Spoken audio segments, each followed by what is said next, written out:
This is the first video of strength of materials, Praveen Kolikal के strength of materials. और उसमें हम पहले बात जानेंगे। सबसे पहला पॉइंट है रिजिड बॉडीज़ और नॉन रिजिड बॉडीज़ के बारे में क्या हम जानते हैं और क्या उनका प्रैक्टिकल यूज़ है।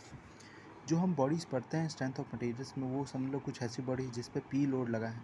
अगर इस पर पी लोड लगा है तो पी लोड हम जानते हैं ग्रेजुअल लोडिंग होता है, मतलब धीरे धीरे करके पी लोड लगा है तो बॉडी भी धीरे धीरे करके इलोंगेट करती है और एट फाइनली पी जो इस पर लोड लगा था उसके खिलाफ एक पी लोड डेवलप करती। तब जब ये एक कुछ इलोंगेट हो गई होती उसके बाद पी लोड डेवलप करती, मतलब धीरे धीरे कर ही रही थी डेवलप, पर इलोंगेट होने के बाद पूरा पी डेवलप करने के बाद अब नहीं आगे करेगी। But the thing with rigid bodies is कि उस पर अगर पी लोड लगाओ तो एट द इंस्टेंट वो उस पर एक पी लोड लगाएगा। एट द इंस्टेंट कोई डिफॉर्मेशन नहीं होने की ज़रूरत है लगाने के लिए। इसलिए ये वाली बॉडीज़ प्रैक्टिकल वैसे भी नहीं होती। ये बॉडीज़ प्रैक्टिकल होती, प्रैक्टिकल बॉडीज़ ऐसे ही बिहेव करती, वो धीरे धीरे अंदर दर्द जमा करके फिर एक समय गुस्सा दिखाती है एक साथ।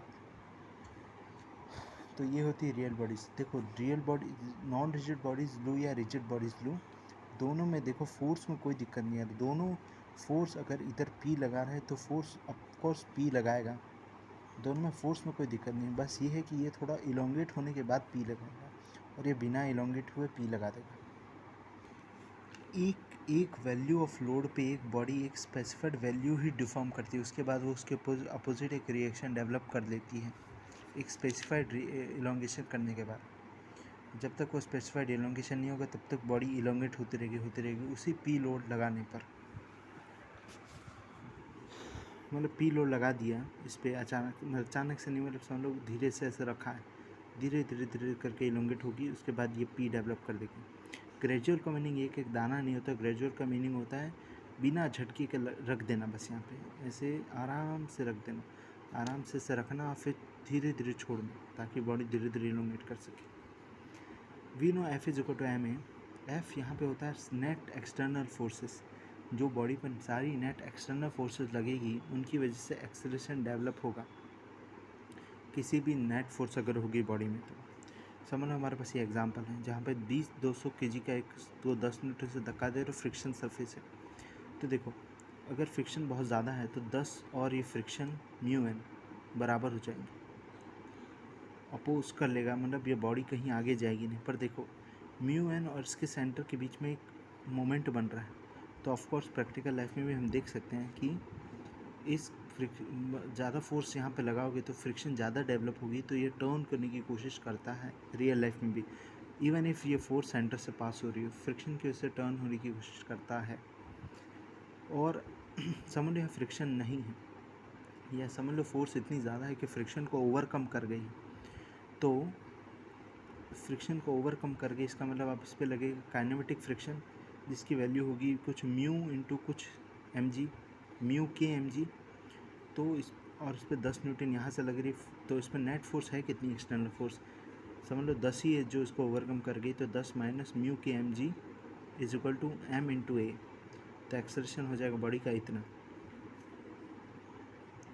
और समझ लो ये फ्रिक्शन यहाँ पे 0 है तो ए हो जाएगा 10/2000 सॉरी मास 200 था ना, तो 10/200। तो बात यह है कि मिसकंसेप्शन था कि मुझे कि बॉडी मूव नहीं करती। यस, बॉडी में कितनी भी छोटी फोर्स हो, अगर फ्रिक्शन नहीं है तो, फ्रिक्शन है तो वो तो अपोज कर लेगा, पर फ्रिक्शन नहीं है तो कितनी भी छोटी फोर्स हो वो बॉडी एक्सलेरेट करेगी। कितनी भी छोटी फोर्स हो, 0.1 क्यों ना हो, बॉडी एक्सलेरेट करेगी। पर बॉडी की एक्सेलरेशन इतनी कम होगी कि हमें विजिबल दिखाई नहीं देगा। तो हम ट्रक को अगर हम धक्का देंगे तो ट्रक आगे मूव करेगा, अगर नीचे वाले फ्रिक्शन को नेगलेक्ट कर दे तो, वरना तो ऐसे तो प्रैक्टिकल लाइफ में तो नेगलेक्ट नहीं कर सकते, इसलिए ट्रक नहीं चलता। पर अगर आइस पे समझ लो लेके चल दे तो ट्रक बिल्कुल चलने लगेगा, बट बहुत कम एक्सेलरेशन से। और इंटरेस्टिंग बात यह है कि अगर हम ट्रक पे, आइस पे ट्रक है जिस पे 10 न्यूटन की फोर्स लगा रही और एक्सेलरेशन आएगा, ये हो गई समझ लो 20,000 kg की बॉडी है, तो 10/20,000 मतलब 0. जो भी है 0.0005 उसी एक्सर्शन के साथ बॉडी मूव करती रहेगी इनफाइनाइट टाइम के लिए। यस, अगर तुम लगातार 10 न्यूटन दिए जा रहे हो अपने हाथ से धक्का देकर, तो वो बॉडी चलती रहेगी चलती रहेगी चलती रहेगी, बट इतने स्मॉल एक्सर्शन के साथ बॉडी रुकेगी नहीं। हाँ, तुमने अगर फोर्स हटा दी तो बॉडी रुकेगी, पर अगर फोर्स लगाए जा रहे हो 10 न्यूटन की भी, तो बॉडी एक्सलेट होगी। हम एक और चीज़ पढ़ते हैं कि बॉडी इनर्शिया फोर्स लगाती है। इनर्शिया फोर्स कोई फोर्स नहीं है।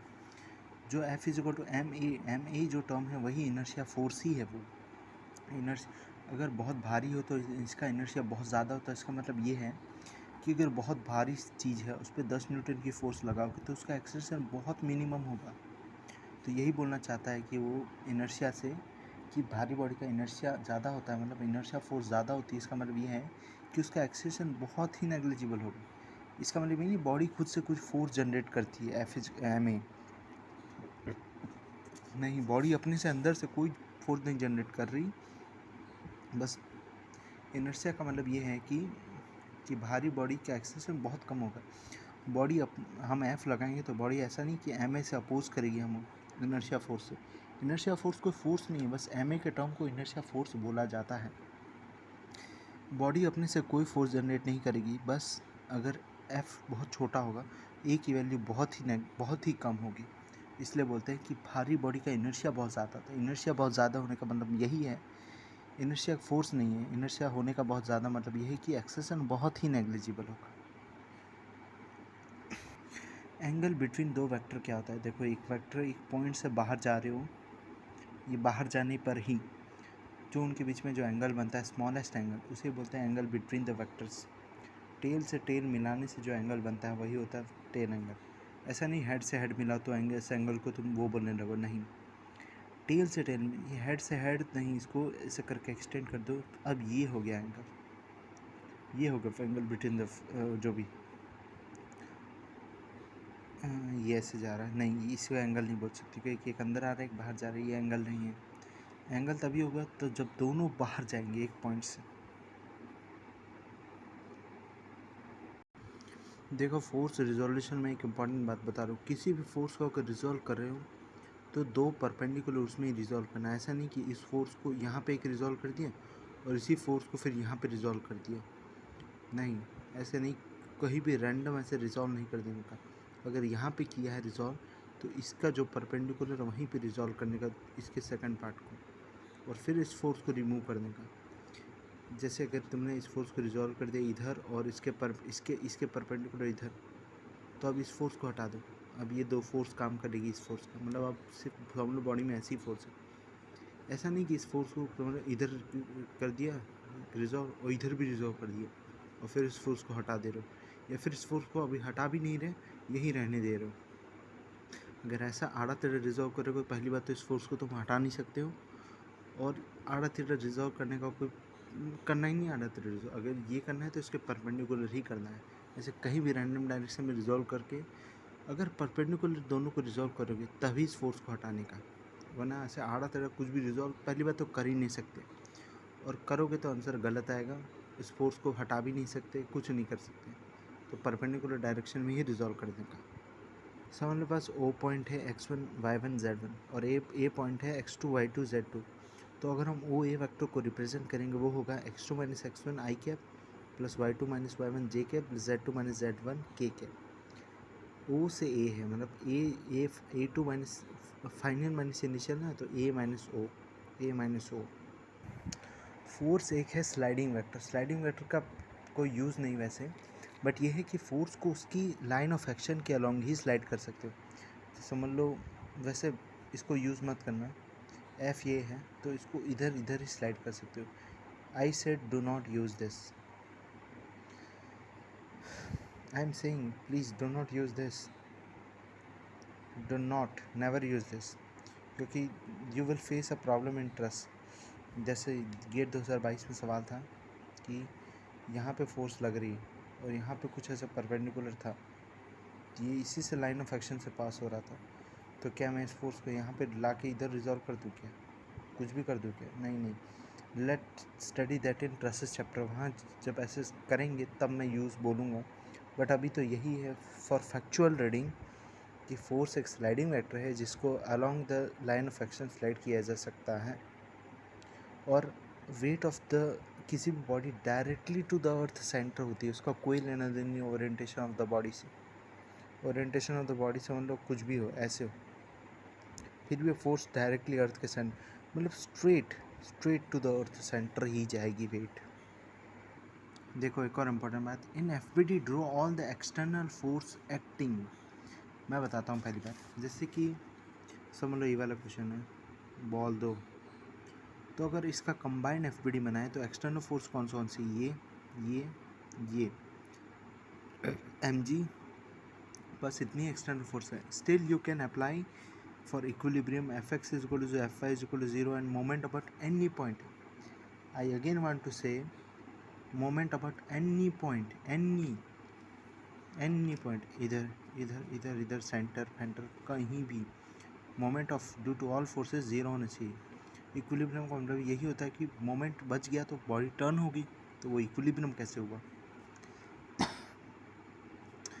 तो देखो ये हो गया एक्सटर्नल फोर्स, यहाँ पे जो फोर्स है वो इंटरनल है, अभी वो एक्सटर्नल फोर्स नहीं है, वो इस अगर बॉडी को पूरा एक ही बॉडी माना जा रहा है तो ये बॉडी की इंटरनल फोर्सेस है, जो बॉडी इस पर लगा रही है ये इस पर लगा रही है। जैसे हम किसी घर के अंदर रह रहे हो, भाई झगड़ रहे हो, तो वो घर के अंदर की बात है, ये वैसे ही घर के अंदर की बात है। But if you are drawing FBD for alone this, तो आएगा इधर इधर इधर आएगा, क्योंकि अब ये घर के बाहर हो गया, और इधर mg। Still you can apply all this moment about any point is equal to 0, fx is equal to 0, fy is equal to 0, sum of fx। इसके लिए भी इधर इधर इधर। Understood? This is how you draw FBD. Type of forces, next video.